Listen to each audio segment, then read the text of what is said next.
Welcome back. I'm going to show you how to make State Bird Provisions dashi.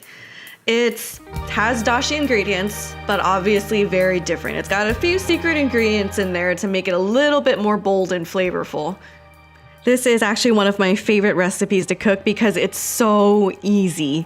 This is one of the more essential things to learn from the cookbook because this is used in a lot of recipes. Alright, first ingredient is 1 ounce of kombu. This is Japanese dried kelp. You can find this in most Asian grocery stores. Cut this into a few small pieces.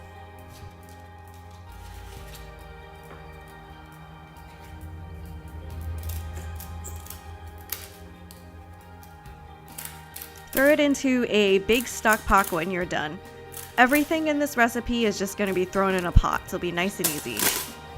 Second ingredient is ginger. 1.5 inch knob, peeled and smashed.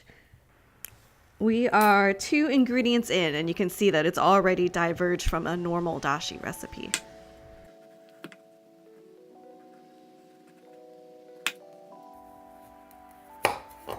By the way, if you're looking for a good, affordable Japanese knife, I really recommend these Kuma knives. A lot of the directions in this cookbook say to smash things. Obviously, the ginger is way too hard to smash with a knife, so I'm just going to use a mortar and pestle. If you don't have a mortar and pestle, you can cut this into very small pieces because you won't be eating this afterwards. Third ingredient, 2 medium garlic cloves, smashed and peeled. You can smash this with a knife.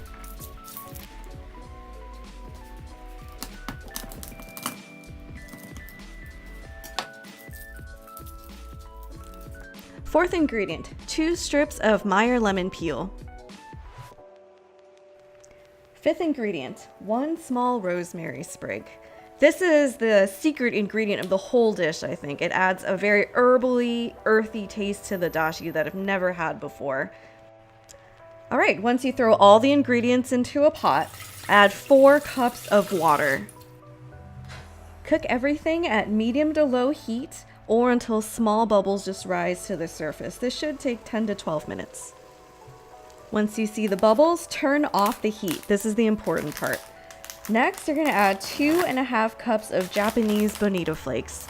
And you can also find this in most Asian grocery stores. Let the bonito flakes steep for about 10 minutes.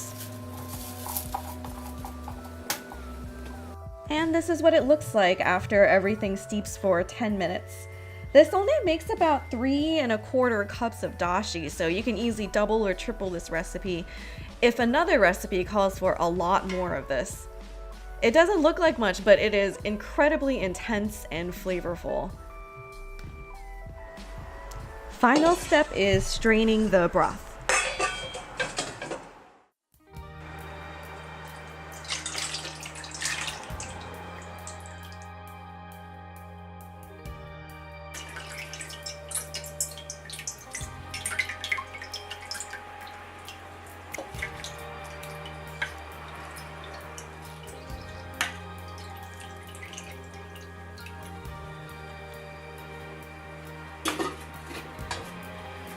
When I was looking at the dashi, I realized there's still a little bit of debris left. If you have the same problem, just use a strainer with smaller holes.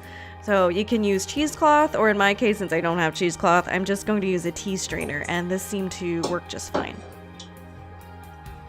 The book says that you can keep it in the fridge for 3 days or freezer up to 3 months. I'm actually going to freeze this and potentially use it for something a lot more delicious and way more complicated.